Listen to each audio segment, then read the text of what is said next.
Hoje eu quero que você aprenda duas palavras novas, talvez. Dois termos teológicos, retirados da teologia sistemática, que planejam explicar, organizar, sistematizar duas verdades que nós encontramos na Escritura. Não aparecem com esse nome, mas os teólogos dão esse nome para auxiliar no nosso processo de entendimento da leitura da palavra e do modo como Deus se revela no mundo. Os termos são graça comum e graça especial. Graça comum e graça especial são dois termos teológicos muito importantes para nosso entendimento do texto de hoje. Graça especial é o modo como normalmente a Escritura fala de graça. Graça especial fala da graça salvífica, da graça que nós alcançamos através da obra redentora de Cristo Jesus. A graça especial é a graça salvadora. É aquilo que geralmente nós encontramos quando Paulo fala da graça de Deus, que chega até nós através da atuação do Espírito Santo e da obra redentora do nosso Jesus.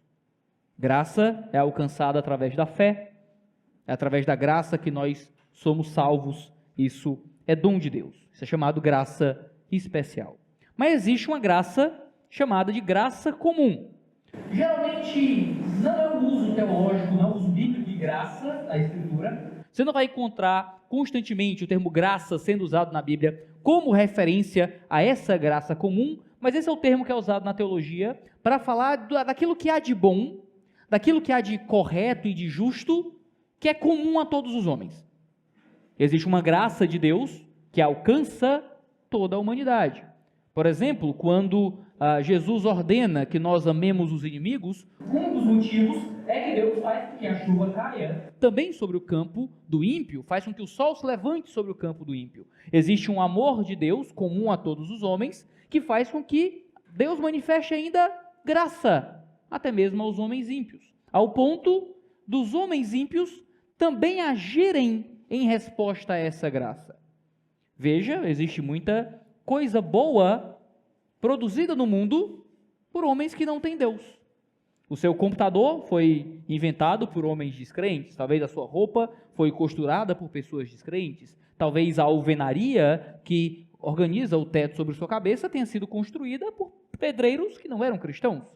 Talvez as luzes e a internet e a tecnologia e a cadeira, existem muitas coisas que chegam até nós, nos beneficiam e que provém de pessoas que talvez não tenham Deus. O que é isso? O que é essa bondade que provém de homens sem fé? Isso é graça comum. É a graça de Deus que se manifesta de forma normal, comum a todos os homens, levando até os homens sem Deus a manifestações de coisas boas e de coisas úteis. O texto de hoje fala sobre um momento muito raro na Escritura. Porque se você prestou atenção, você entende que há uma graça aqui muito superior à outra. A graça especial é absolutamente superior à graça comum. A graça comum é entregue a todos os homens como parte da bondade de Deus, levando os homens à produção daquilo que é bom, do que é justo e do que é belo, mesmo que eles ainda não tenham encontrado salvação. Mas veja, encontrar salvação certamente é muito melhor que qualquer outra coisa.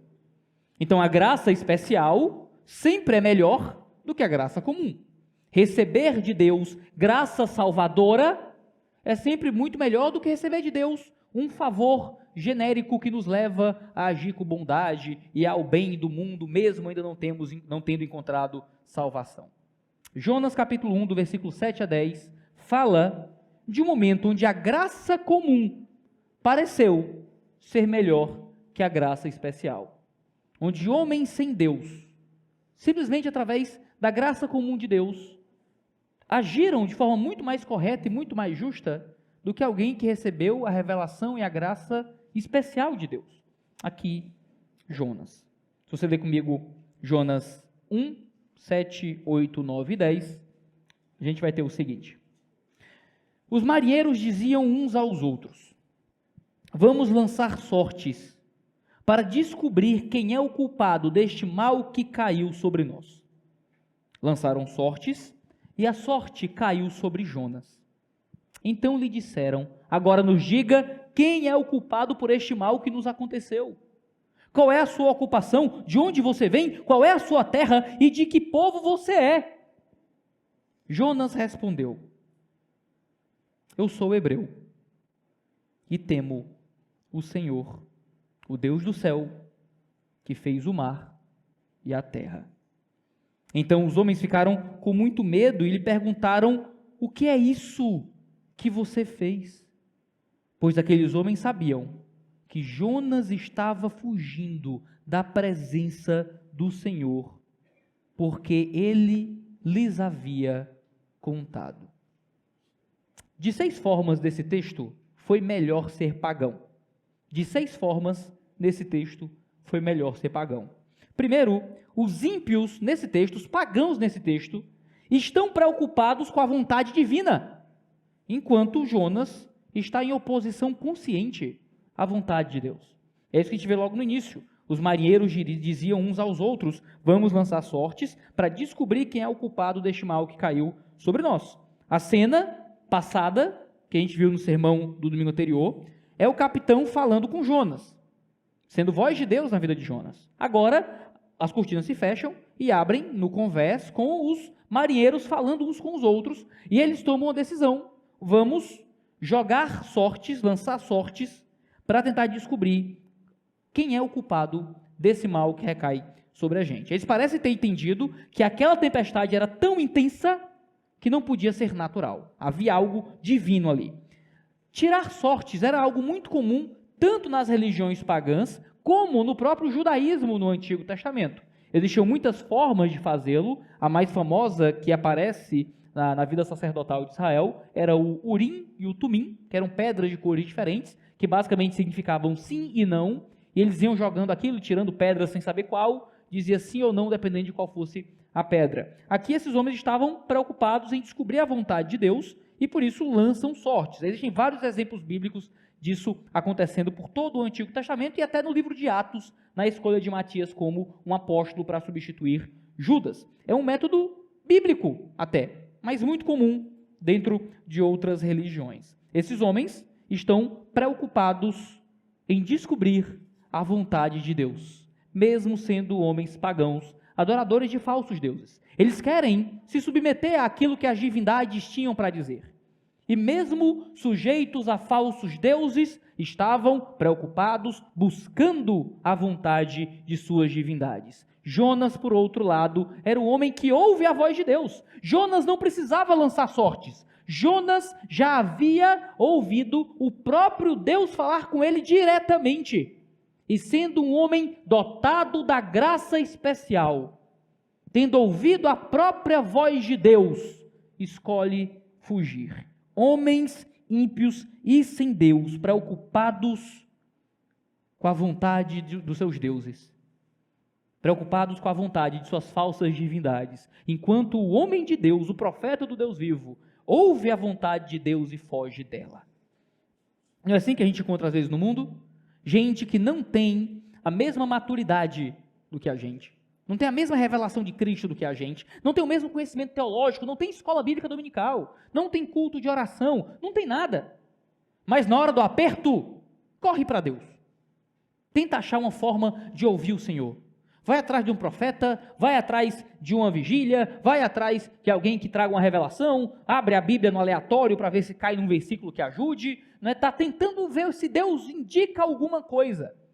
E a gente que ouve o ensino da Escritura, que tem sabedoria bíblica para poder tomar decisões segundo a vontade de Deus, muitas vezes conscientemente fugimos daquilo que é a vontade e a revelação de Deus em nossas vidas. Fazemos isso quando Deus nos revela a sua verdade, quando Deus nos diz o que é santo e o que é ímpio, quando Deus nos diz o que é justo e o que é injusto, quando Deus nos apresenta caminhos de sabedoria, e a nossa decisão consciente é procurar verdades em outras coisas.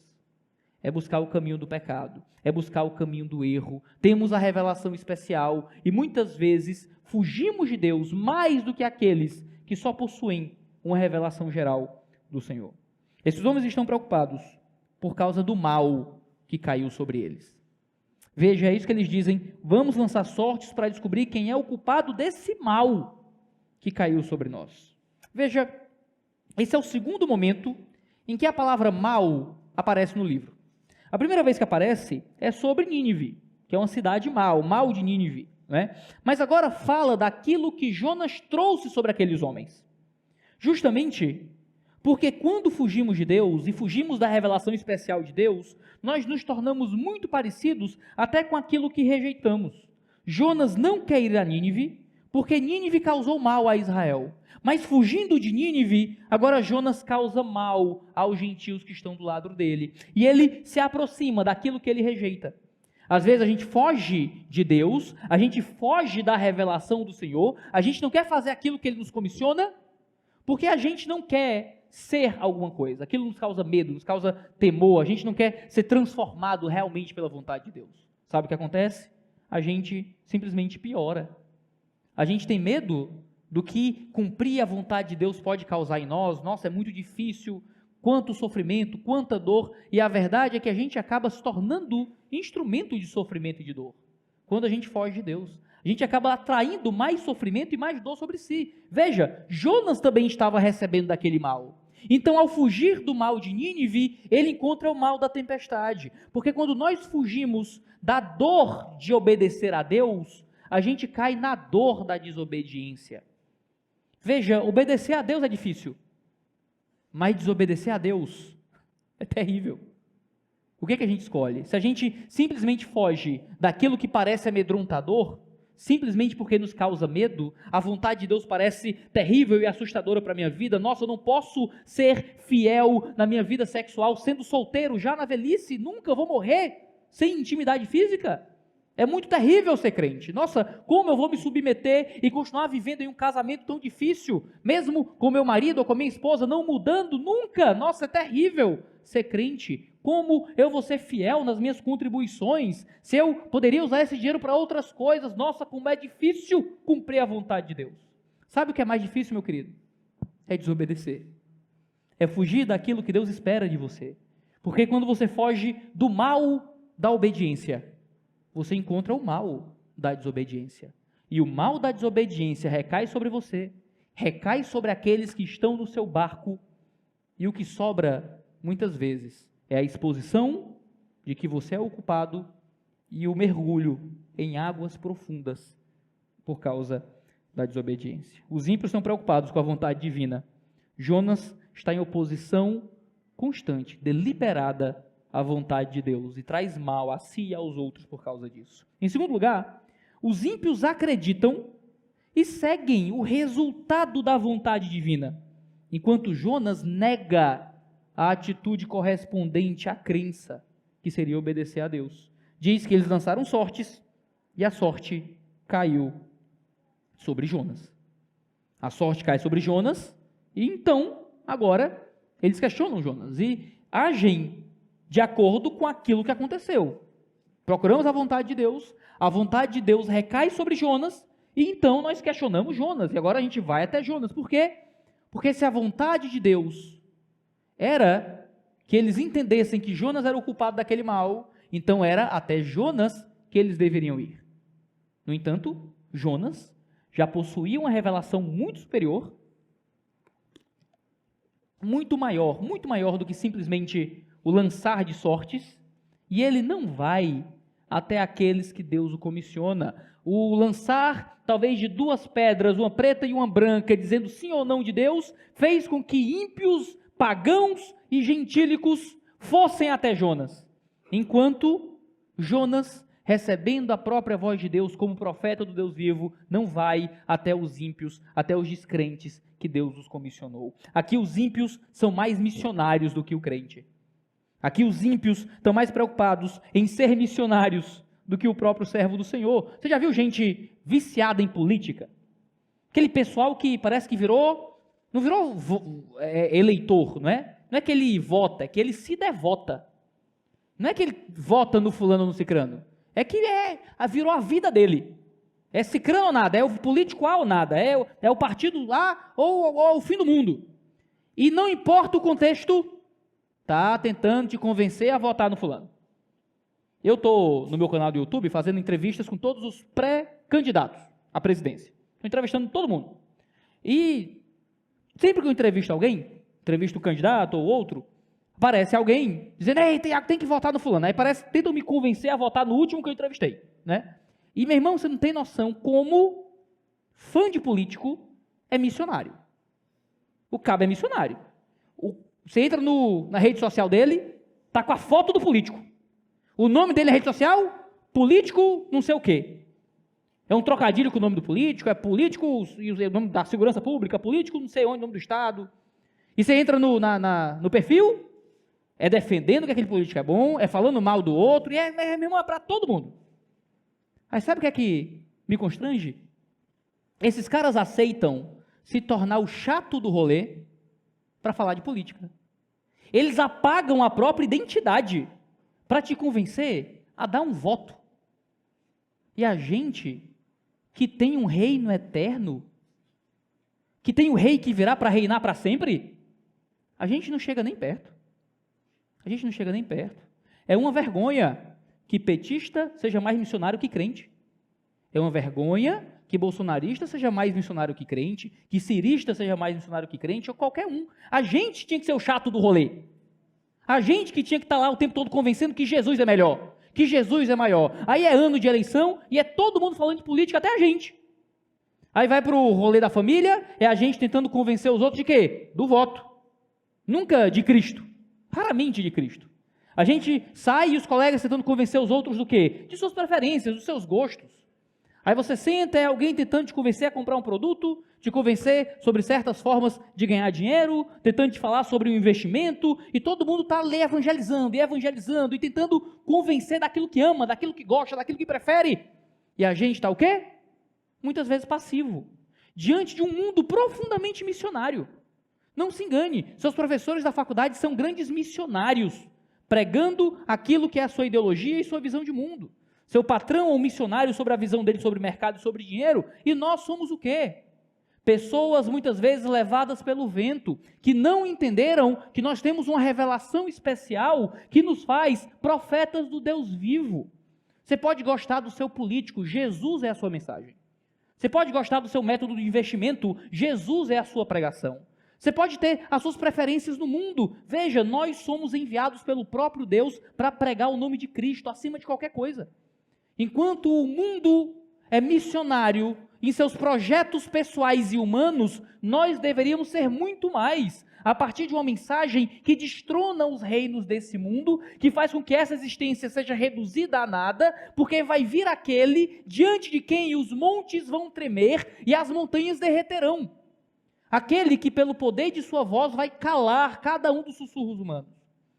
Se nós não aceitamos o fato de que Ele nos comissiona, de que Ele olha para a sua igreja e nos ordena ao discipulado do mundo, ao ensino de todas as coisas, à pregação daquele que tem toda a autoridade, o que é que nós estamos fazendo com o nosso chamado? O que é que nós estamos fazendo com a revelação do próprio Deus que nos envia, não para politizar o mundo, para deixar o mundo mais conservador, para deixar o mundo menos isso ou menos aquilo, mas para deixar o mundo mais arrependido de seus pecados e mais próximos do Deus vivo. É inaceitável que os homens sem Deus tenham mais vigor para pregar suas ideias mundanas e temporais do que nós para falar sobre a redenção que há no nome do Deus vivo. Aqui esses homens encontram a vontade de Deus e lançam sortes, e essas sortes caem sobre Jonas. Aqui há uma coisa muito interessante, porque aqui a gente tem uma preparação para aquilo que virá em breve. Você sabe a história de Jonas, ele vai ser enviado ao mar, e então ele vai ser engolido por um grande peixe. Sempre que acaba o sermão, os irmãos me procuram e dizem, e o peixe? Cadê o peixe? Estou esperando a parte do peixe, né? Vai chegar, calma aí. Tem um caminho para a gente chegar no peixe, tá? Segura. Mas Jonas, ele começa a ser preparado como um objeto de sacrifício aqui. Vários comentaristas concordam que ao lançar sortes, essa sorte cair sobre Jonas, e esse Jonas sendo então mandado para fora do barco, lembra muito o que acontece em Levítico 16, quando existem 2 bodes, no dia da expiação, e o sacerdote lança sortes, também do mesmo jeito, e as sortes caem sobre esses bodes. Um bode será para o Senhor, e um outro bode será o bode emissário, que será mandado embora. Um desses bodes, ele vai ser tratado como um animal impuro, e sendo um animal impuro, ele não pode ser sacrificado para Deus. Ele vai ser lançado no deserto, para vagar, para longe. E isso vai fazer parte do ritual de purificação de todo o povo. Aqui Jonas é alguém que recebe sortes, a sorte cai sobre ele, e em breve ele vai ser lançado para fora do barco, como um animal impuro. Ele era o bode expiatório. O bode expiatório, ele era um bode rejeitado, como indigno, um bode que era tratado muito mais como uma abominação do que como uma oferta. Um bode que não era santificado, então sacrificado, mas que era lançado fora, assim como Jonas é lançado ao mar. Nesse cenário, veja só, os gentios cumprem a função do sacerdote diante de um profeta judeu. Enquanto Jonas, como um profeta de Israel, que profetizou lá em 2 Reis, o progresso e a vitória militar do povo, mesmo em um tempo de um reinado ímpio, ele foge de pregar para os gentios, porque não queria a conversão dos gentios. Aqui, sendo de Israel, está diante de gentios ímpios, que cumprem a função de um sacerdote, que o prepara como um cordeiro sujo a ser lançado fora. Deus está ensinando alguma coisa para Jonas. Jonas, você rejeita os ímpios, e eu vou colocar os ímpios por sacerdote de você. Você rejeita a pregação do evangelho aos ímpios, e eu vou usar a minha graça comum para usá-los, primeiro, no sermão passado, para repetir a minha palavra para você. O capitão ímpio fala para Jonas a mesma coisa que Deus fala para Jonas. Aqui, os marinheiros ímpios, gentílicos, povo de quem Jonas foge, cumprem o que seria a função do sacerdote sobre Jonas. Isso é Deus dizendo para Jonas: Jonas, os ímpios, os descrentes, os que estão longe também são meus. Você tem que ir a eles, pregar a mensagem do evangelho e resgatá-los para mim. Aqueles que parecem mais missionários do que você, cumprem funções sacerdotais que você não cumpre e representam a humilhação de Deus a uma igreja que foge. Quando nós fugimos do agir de Deus, quando nós fugimos da vontade de Deus, quando a gente rejeita a revelação especial, a graça especial, às vezes Deus vai usar a graça comum para nos humilhar e para nos ensinar. Em terceiro lugar, os ímpios parecem interessados em entender Jonas, enquanto Jonas se afasta o máximo possível dos descrentes. Aqui os judeus não entendem que a revelação da vontade de Deus é algo cabal, que deveria levá-los imediatamente a matar Jonas ou o que quer que seja. Eles dão uma chance para Jonas se defender e se explicar. Eles querem entender o que está acontecendo. Jonas, em nenhum momento, está interessado em ir até os gentios para o que quer que seja, para ouvi-los, para entendê-los ou algo parecido. Diz o texto: então lhe disseram, agora nos diga, quem é o culpado por este mal que nos aconteceu? Qual é a sua ocupação? De onde você vem? Qual é a sua terra? De que povo você é? Mais uma vez, o termo mal aparece aqui no livro. Primeiro para Nínive, depois para a tempestade que cai sobre todos, mas agora o mal da tempestade é diretamente pessoalizado em Jonas. Jonas, você é o culpado pelo mal. Você não quer ir para Nínive, Jonas? Você não quer ir para Nínive porque eles são maus? Ei, Jonas, na sua fuga, você se torna mau. Você não quer ir até esse povo ímpio, mau, cruel, assassino? Veja, você se torna mau, cruel e assassino quando você foge deles. Um dia eu estava sentado com um jovem, ele já não está mais na igreja há muito tempo, e ele estava sentado comigo num discipulado, e ele estava dizendo: pastor, eu preciso me arrepender profundamente. Eu disse: que foi, cara? Conta aí. E ele disse: houve um massacre a muçulmanos lá na Oceania, Nova Zelândia, alguma coisa assim. O cara entrou com uma arma de repetição, de calibre extremamente pesado, e fazendo uma transmissão ao vivo, entrou na mesquita e matou vários muçulmanos. Pastor, eu assisti aquilo e eu gostei. Raramente eu tremo na cadeira, mas aquilo me deixou preocupado. Porque eu vi eles recebendo o que eles faziam com a gente. Muçulmano mata crente em todo lugar que vai, igreja perseguida, os muçulmanos se explodem, mata cristão, os missionários vão para o campo missionário, os muçulmanos matam, aí eles receberam o que tinha que receber. Eu fiquei meio assustado. Mas ele disse, pastor, aí eu estava no YouTube e vi o testemunho de conversão de um ex-muçulmano. E ele estava falando sobre como ele encontrou Jesus, como Jesus mudou ele. Ele disse, pastor, eu entendi que meu coração estava no lugar errado. Bom, por um momento eu pensei, precisou disso para entender? Não estava meio óbvio, não, assim, desde o começo da história, mas tudo bem. Infelizmente, a ideia de arrependimento desse jovem não foi verdadeira, hoje ele está longe de Deus, longe do mundo. Mas veja só, o que acontece com a gente quando a gente despreza o outro? A gente olha para outros povos, para outras culturas, até para gente má, sabe? Muçulmano radical que se explode e mata gente. Países islâmicos que perseguem igrejas cristãs estão fazendo uma coisa má. Acho que isso é um ponto comum. É mal matar gente, sabe? É mal perseguir os cristãos. Mas quando a gente olha para o mal que recebe e a gente projeta o mesmo mal contra os outros, o que é que a gente está se tornando? Se não piores. Se quando a gente fica feliz, quando muçulmano morre, porque agora eles estão recebendo aquilo que a gente também recebe, que história é essa? Se nós somos ensinados a amar incondicionalmente, a orar pelos inimigos, a torcer pelo bem dos que nos perseguem, como é que a gente pode achar que simplesmente porque alguém faz parte da mesma religião islâmica, vivendo em outra cultura em outro país, merece morrer pelo que outros muçulmanos fazem? Que talvez eles nem concordem com o que está acontecendo. Como se a gente fosse punir todos os muçulmanos, como se fossem seres merecedores de morte, porque alguns deles são radicais e terroristas.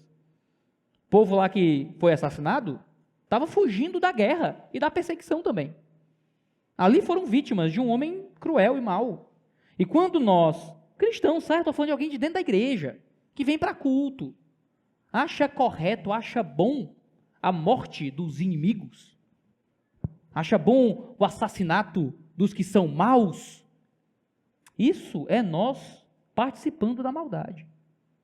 É fácil que o nosso coração seja vingativo. É fácil que a gente abandone os princípios mais elementares do Evangelho. E ao invés de olharmos para os muçulmanos como um campo missionário, como um povo para ser amado, alcançado e servido, nós olhamos como inimigos. Por quê? Porque existem muçulmanos que matam cristãos. Sabe, existem ninivitas que matam israelitas. A função de Jonas era ir até eles pregar. Não era fugir e odiar. Para a gente é fácil odiar. Para a gente é fácil alimentar no nosso coração essa ideia de nós contra eles. Eu já vi. Crente evangélico. Coisa mais linda no culto. Levanta a mão e canta para Jesus. Tua forte mão. E na rede social, é foto de petista apanhando em manifestação, dizendo é isso mesmo e tal, não sei o quê. É saindo na rua, gente conservadora, aí baixa o vidro e grita palavrão com gente da manifestação do político contrário. E acha que isso é o quê? É guerra cultural. É de Jesus. Pastor, a gente tem que acabar com esses comunistas mesmo, pastor. É? Tem que acabar com os comunistas? Ou a gente tem que alcançar, amar, servir, esperar que Jesus os transforme? A gente, muito facilmente, se transforma num gueto de ódio, num gueto de repulsa. Ao invés de nós olharmos para aqueles que normalmente seriam nossos inimigos ideológicos, inimigos políticos, até inimigos físicos em ambientes de perseguição, e ao invés de corresponder à inimizade, nós devemos agir como Cristo agiu, amando, servindo, alcançando, pregando. A nossa função não é pegar o comunista e mudar o voto dele.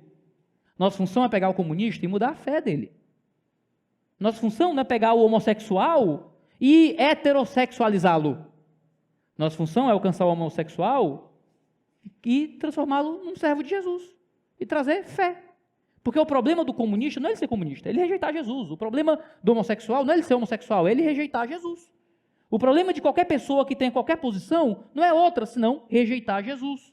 O problema do muçulmano não é ele ser muçulmano, é ele rejeitar Jesus. Qual é a nossa função? Nunca é odiar, nunca é diminuir, nunca é torcer pelo mal. Nossa função é alcançar com a palavra do Evangelho, com a palavra da verdade. A gente só faz isso amando, estando perto, ouvindo, obedecendo à revelação de Deus. Indo até aqueles que normalmente seriam nossos inimigos. E entendendo que a nossa função nunca é ter inimizade com o mundo, mas é amar os inimigos. É orar por quem nos persegue. é não resistir ao maligno, é alcançar aqueles a quem normalmente nós temos o impulso de fuga. É nunca tratar como o outro, mas é sempre se esforçar para trazer, para ser um de nós. Não através da imposição política, social, cultural, mas através do amor e da pregação do Evangelho. Senão nós nos tornamos o mal que nós juramos combater. Nós nos tornamos a impiedade que nós dizemos que nos incomoda. Nós nos tornamos a maldade que nós dizemos que estamos sofrendo. Esses homens dão chance para Jonas se defender. Eles tratam Jonas muito melhor do que Jonas os trataria. Esses gentios tratam Jonas de uma forma que Jonas não estava disposto a tratar os gentios. Eles perguntam para Jonas: Jonas, quem é o culpado disso aqui? A sorte caiu sobre Jonas. Eles até já tinham ouvido Jonas falar que estava fugindo de Deus, a gente vai entrar já nisso. Mas eles perguntam: Jonas, cara, de quem é a culpa desse negócio? Eles nem impõem sobre Jonas, eles perguntam. E eles perguntam: Jonas, qual é a tua ocupação? Qual é o teu emprego? Qual é a tua missão? De onde é que você vem? Qual é a sua terra natal? Qual é o teu povo? Essas perguntas são para entender Jonas. O que esses homens não sabiam é que essas perguntas humilhavam Jonas. Porque Jonas era o culpado. Porque a ocupação de Jonas era ser um profeta do Deus vivo. É porque o local de onde Jonas vinha era de Israel. Porque o povo de Jonas era o povo judeu. Jonas não podia responder essas perguntas, porque responder o incriminaria. Essas perguntas lembravam Jonas da missão da qual ele fugia. Os ímpios parecem interessados em entender Jonas. Jonas tenta fugir o máximo que pode desses ímpios. Os ímpios questionam Jonas, e Jonas coraria de vergonha respondendo. Queridos, às vezes a gente vai ter que se explicar para o mundo perdido. Às vezes a gente vai ter que se explicar para o mundo sem Deus. Às vezes a gente está diante de um mundo que olha para nós. Foi Francis Schaeffer que escreveu um livro, ainda sem tradução para o português, chamado A Igreja Diante de um Mundo Atento. Queridos, o mundo está atento. O mundo está olhando para a gente. O mundo está só esperando a pequena queda, o pequeno erro para nos condenar. Veja, no Sermão do Monte a gente lê que o mundo deveria ver nossas boas obras como uma cidade sobre o monte, como um sal que dá mais sabor de bem-aventurança aos alimentos. Dessa forma, os descrentes glorificam a Deus vendo as nossas obras e a nossa vida. Infelizmente, Jonas perde o seu sabor. Jonas perdeu sua bem-aventurança. Jonas poderia estar fazendo bem para o mundo, mas ele está sendo observado e reprovado pelo mundo.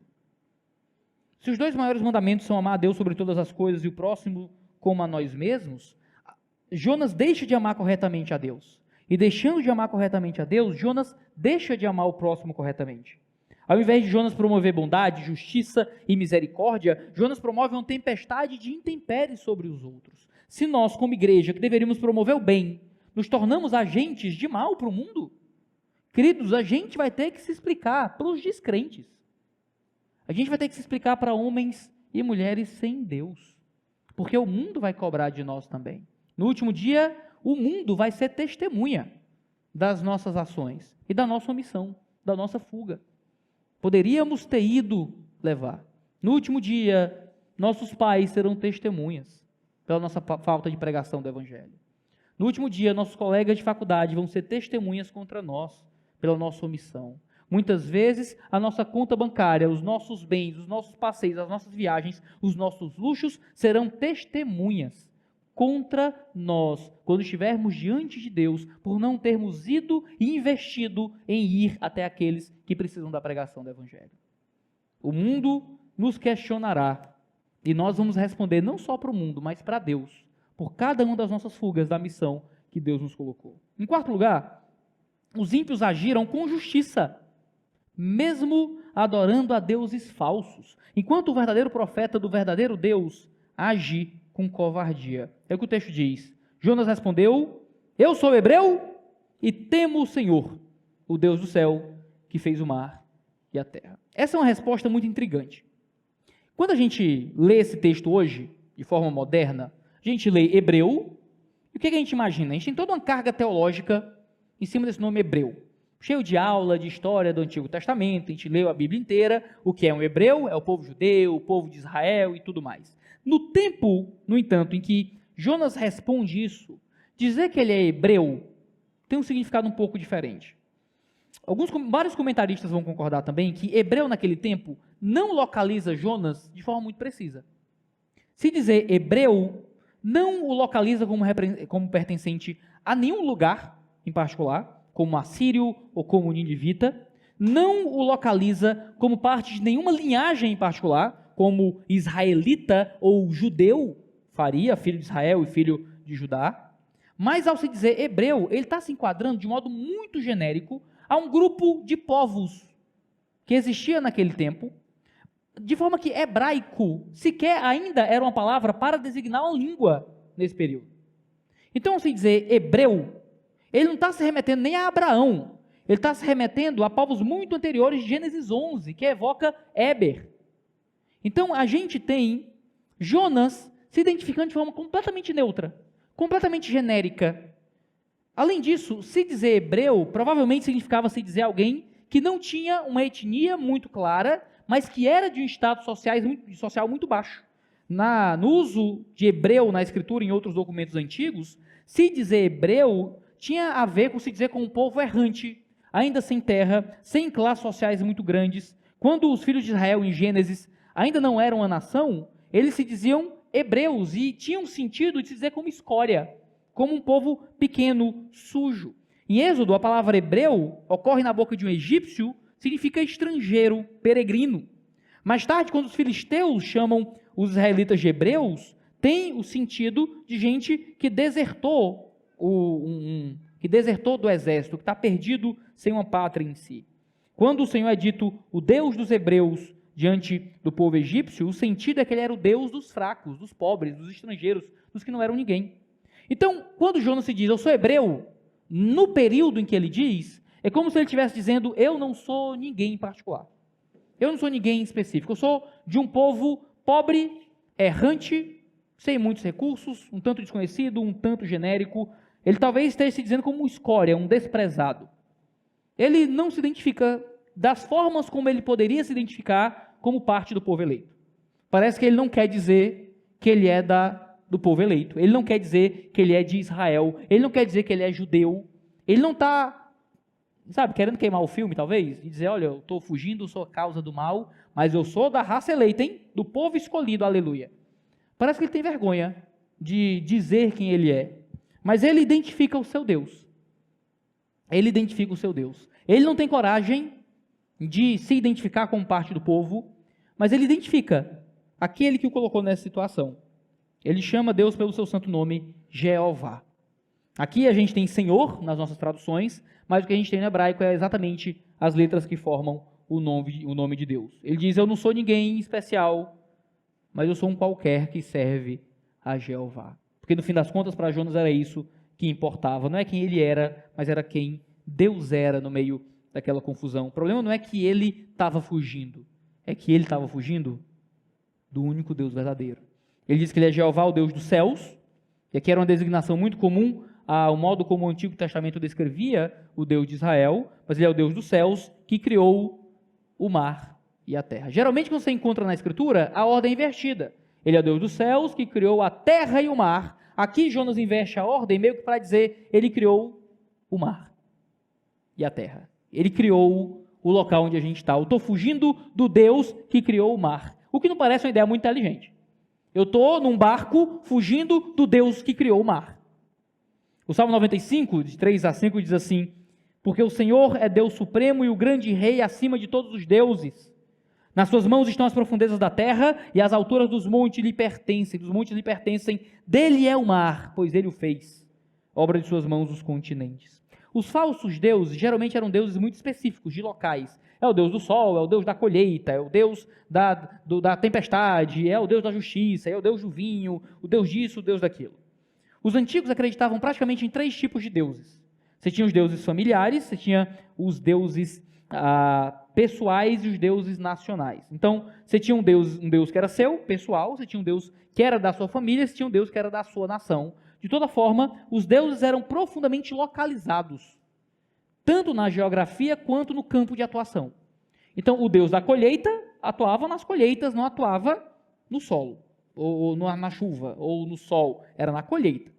O Deus do vinho era o Deus do vinho, e só vinho não era o Deus da uva. Desculpa, não era o Deus da laranja, não era o Deus do figo, não era o Deus da oliva, era o Deus do vinho.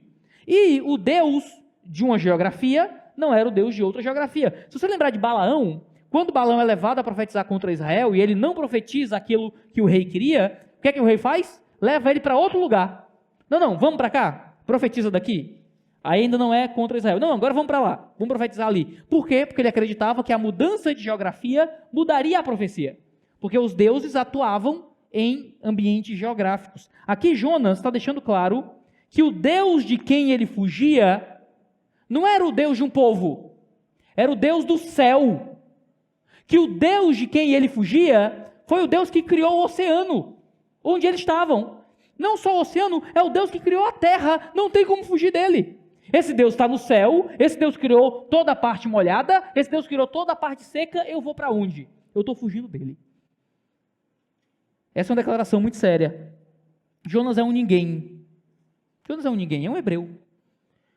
Mas Deus manda a tempestade que quase mata aquela carga de almas por causa dele. Sabe o que aqueles homens entendem?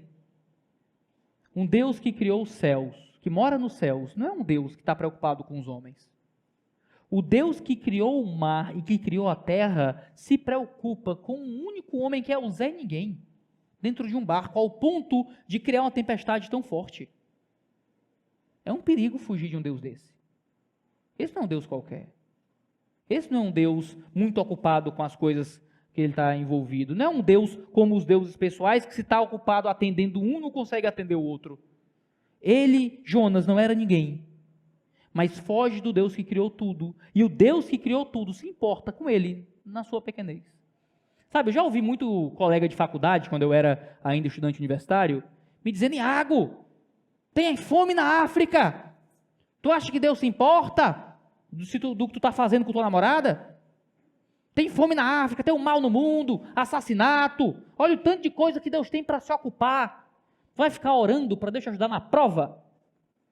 E veja, o Jonas, que não era ninguém, era um hebreu, era um povo errante, um povo simples, uma escória diante de outros povos. Tem o Deus dos céus, que se importa com a fuga dele. O Deus que criou o universo é o Deus que se importa com seus pecados. O Deus que criou o mar, que criou a terra, o Deus que gerencia e organiza cada detalhe do universo, o Deus que está preocupado com as coisas grandiosas, o Deus que fez as nebulosas, é o Deus que se importa como você fala com a sua esposa. É o Deus que se importa com o modo como você educa os seus filhos. É o Deus que se importa com a forma como você gasta o seu dinheiro. Esse Deus é grande e está nos céus. E esse Deus levanta tempestades por causa de gente que não parece ser ninguém. Deus se importa com você. Deus olha para você. E isso é uma coisa que nos consola diante do nosso senso de pequenez, mas é uma coisa que deve nos atemorizar. Diante do fato de que o modo como vivemos importa para esse grande Deus. Deus é grande. Coisas incríveis e enormes estão diante dele.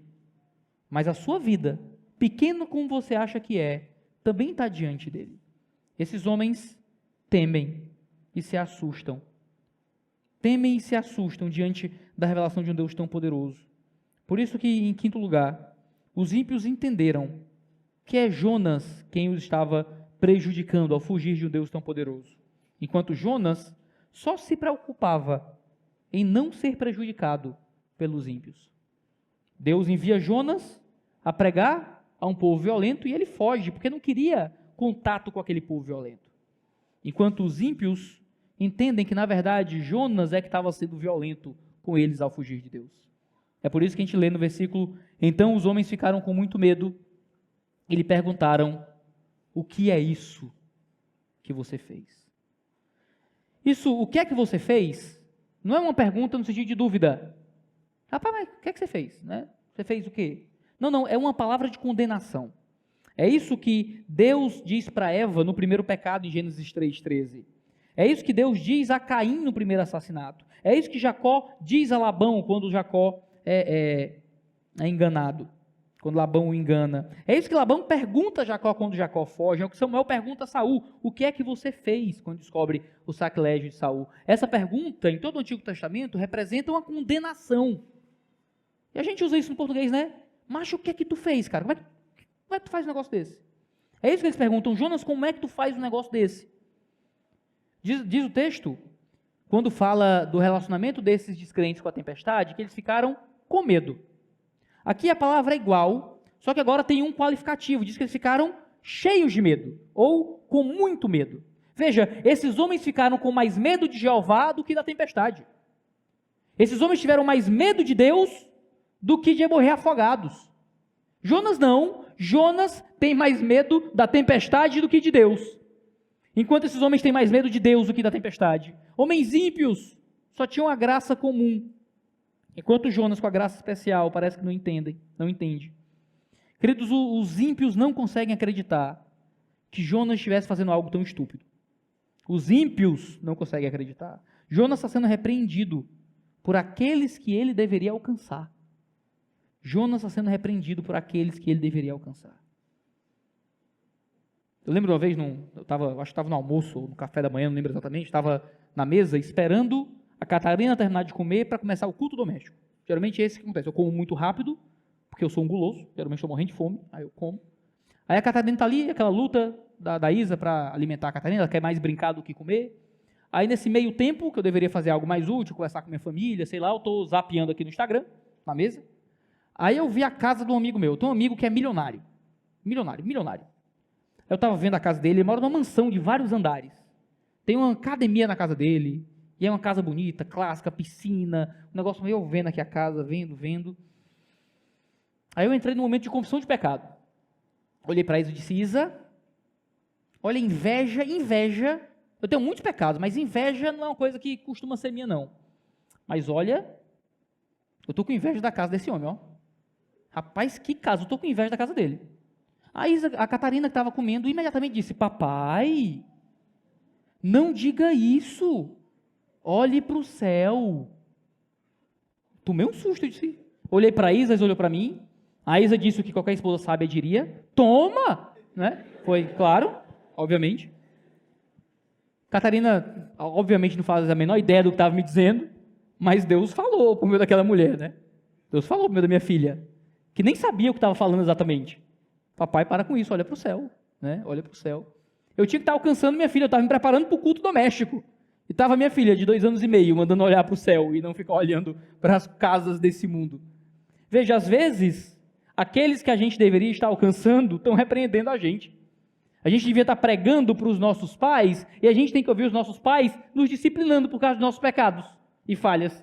A gente tinha que estar pregando para o patrão e o patrão está repreendendo a gente por ser um funcionário ruim. A gente devia estar alcançando a esposa descrente ou o marido descrente e está levando briga, porque está fazendo coisas que não glorificam a Deus e nem servem bem ao casamento.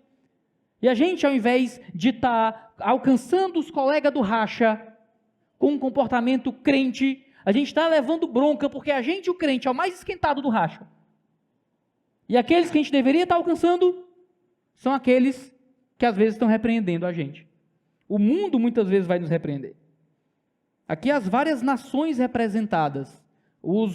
Existem muitos escritos judaicos que falam que marinheiros geralmente vinham de vários povos. Um navio tinha várias nações representadas ali. Como cada um adorava deuses diferentes, então haviam certamente vários povos ali estabelecidos. Eles, como várias nações, olham para Jonas e perguntam, o que é que você fez? Aqui são os gentios, olhando para o homem de Deus e questionando o que é que você fez. Não é uma pergunta educada, é um anúncio de culpa.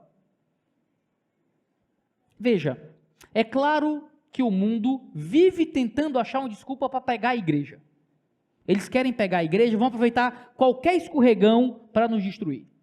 Qualquer pastor um pouco relevante que falar alguma coisa esquisita nas redes sociais vai virar notícia no G1. Pastor armamentista defende que mendigos devem passar fome. Né? Aí você vai ver, não fui eu não, tá? Essa notícia não é sobre mim, certo? É sobre outro pastor, certo?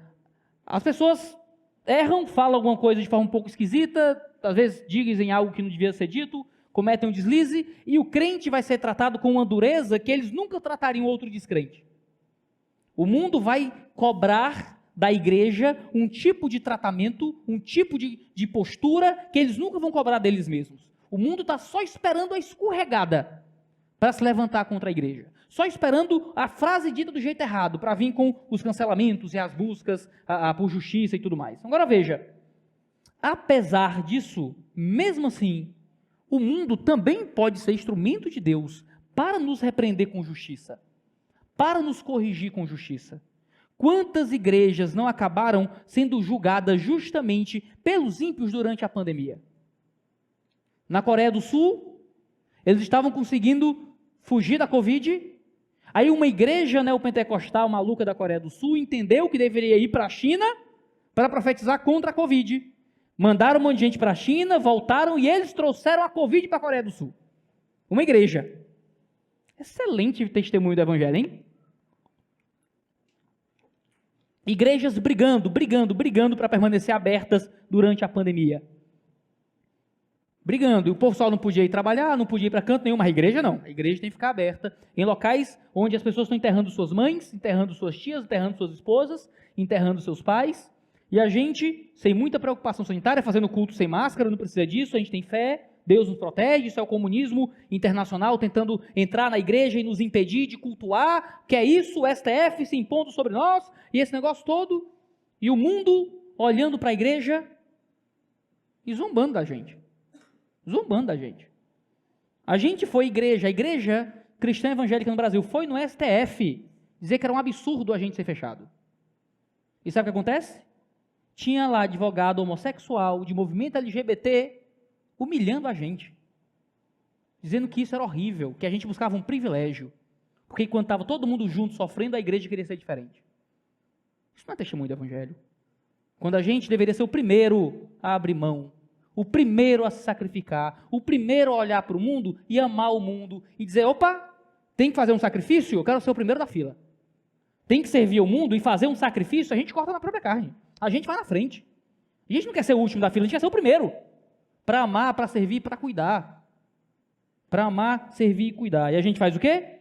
A gente muitas vezes é digno da repreensão dos descrentes. É vergonhoso. É vergonhoso quando igrejas são julgadas pelos seus comprometimentos exagerados com política, quando igrejas acabam sendo julgadas por causa de respostas simplistas a problemas psicológicos. E às vezes tem igreja que pega crentes que tomam remédios psiquiátricos, coisas assim, diz, ó, pare de tomar, você não precisa tomar remédio, sua depressão vai ser curada com oração e aconselhamento bíblico. E tem igreja nos Estados Unidos que é julgada até hoje na justiça por membro que se matou porque o pastor mandou parar de tomar remédio. Queria ser curado pela fé. Aí está o quê? No jornal ímpio. Está na TV dos descrentes. Igreja responsável. Igrejas em escândalos terríveis lá fora por acobertamento de abuso sexual. Igrejas em escândalos terríveis em canais seculares por acobertamento de pedofilia, por abuso sexual e as coisas mais variadas. E o mundo está olhando. E o mundo está vendo. E os descrentes estão lá, ó, de binóculo, doidos para ver a nossa queda, e a gente dá motivo às vezes para o mundo.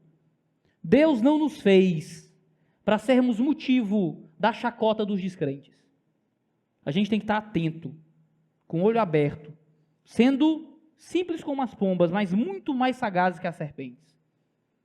Amando e servindo, sendo autossacrificantes o tempo inteiro, para que o mundo não possa nunca apontar para a gente. Jonas leva o nome de Jeová. Jonas leva o nome do seu povo. Jonas é um profeta do Deus vivo. E Jonas está sendo julgado pelos descrentes. Queridos, é isso que acontece quando a gente foge do chamado de Deus. Esse é o nosso destino, quando a gente abandona um modo bíblico de pensar a igreja. Quando a gente abandona o modo bíblico de viver a vida da fé. Quando a gente abandona o chamado que Deus nos deu. Quando nós deixamos de viver para os outros, para o serviço dos outros, e a gente vive para nós mesmos, vivendo igreja para satisfazer nossas próprias vontades e foge do serviço do mundo, simplesmente para construir os nossos próprios impérios religiosos, queridos, o mundo vai zombar de nós, vai nos questionar e a gente não vai ter como se defender. Aqui, o homem que tem a graça especial recebe o juízo de Deus através dos ímpios, perguntando o que é que você fez. Em sexto lugar, os ímpios entenderam muito rápido que não dava para fugir de um Deus como esse? Enquanto Jonas, profeta de Jeová, ainda insistia. Assim que o texto caminha para se encerrar, pois aqueles homens sabiam que Jonas estava fugindo da presença do Senhor, porque ele lhes havia contado. Queridos, Jonas já havia contado para eles que estava fugindo de Deus, e aqui eu fiquei meio confuso em casa. Eu estava lendo o texto, eu disse, se Jonas contou para eles que estava fugindo de Deus, por que eles tiveram que lançar sortes, cair em Jonas, e ainda perguntar para Jonas de quem é a culpa? Mas Jonas contou para eles sabiam já. Que é isso? Então, para que esse rolê todo? Veja, isso não aparece na narrativa prévia, em nenhum momento aparece Jonas contando para eles, mas é uma coisa meio esquisita, né? Jonas fala de seus pecados a pessoas que nem entenderiam isso. Jonas fala de sua fuga para Deus, e isso parece um evangelismo às avessas, né? Ao invés de Jonas trazer esses homens à vida com Deus, Jonas está contando da fuga de Deus. É o que acontece quando a gente se desvia, né? E rapaz, você ia para a igreja, não vai mais, o que aconteceu? Não está dando, não sei o quê, não rolou, estou meio assim, e a gente nem sabe nem como é que explica, né? Ao invés de sermos evangelistas e missionários, quando a gente foge da presença de Deus, a gente se torna uma vergonha. A gente tem que contar para descrentes que não está mais indo para a igreja, não está mais indo para a fé e nada.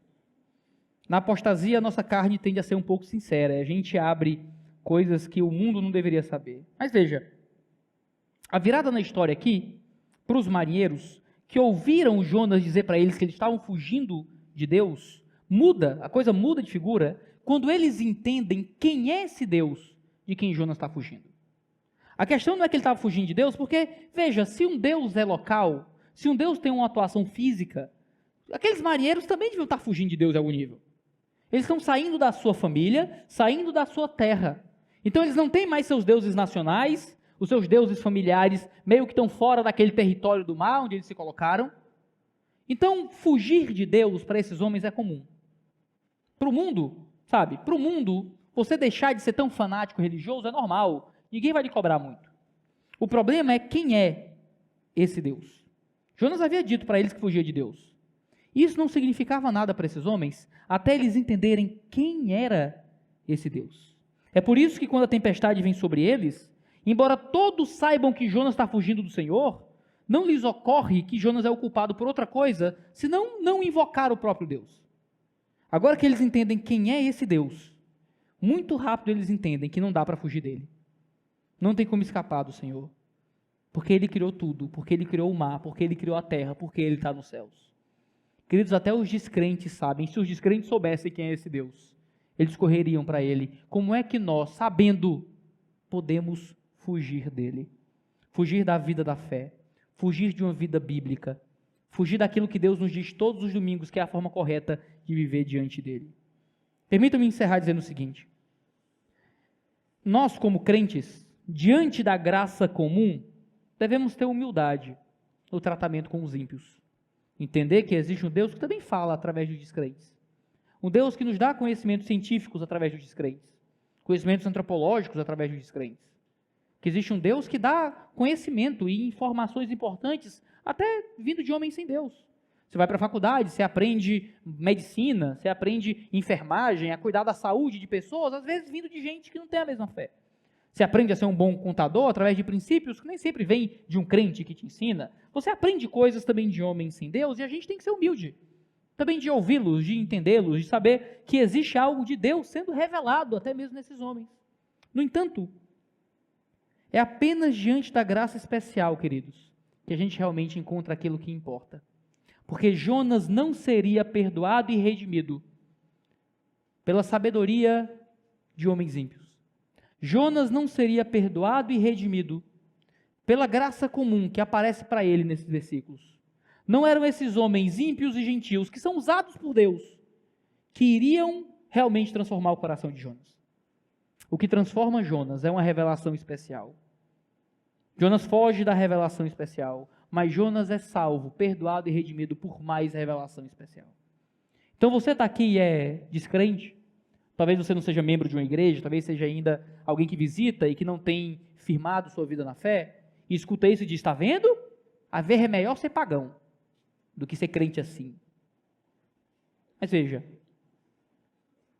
você pode realmente nos pegar nas nossas hipocrisias e nos nossos erros, mas só existe uma forma de ser redimido deles, é em Cristo. Nós erramos, falhamos como igreja, às vezes somos passíveis da repreensão do mundo, mas você, que é do mundo, só encontra redenção não repreendendo a igreja, encontra redenção encontrando salvação na obra perfeita do nosso Deus. O mundo pode realmente pegar os nossos defeitos, o mundo só vai ser salvo se pegar o nosso Cristo, se chegar até Ele e sujeitar-se àquilo que Ele entregou através da sua obra perfeita na cruz. Agora veja, você crente, o mundo pode ter muita razão às vezes. Os descrentes podem dizer coisas que realmente nos repreendem. Podemos ser pegos em nossos pecados. Os seus amigos sem Deus podem te colocar na saia justa, questionando a sua moral, questionando a sua índole, jogando na sua cara a sua hipocrisia como um cristão. Eles podem ter razão às vezes. A postura não é passar para o lado deles. A postura é arrependimento e encontrar mais de Jesus Cristo. Porque às vezes os ímpios nem sabem que estão sendo usados por um Deus que eles rejeitam, para muitas vezes beneficiar a igreja e nos ensinar o caminho do que é certo. Deus é tão gracioso que às vezes até o descrente é um instrumento para a nossa correção.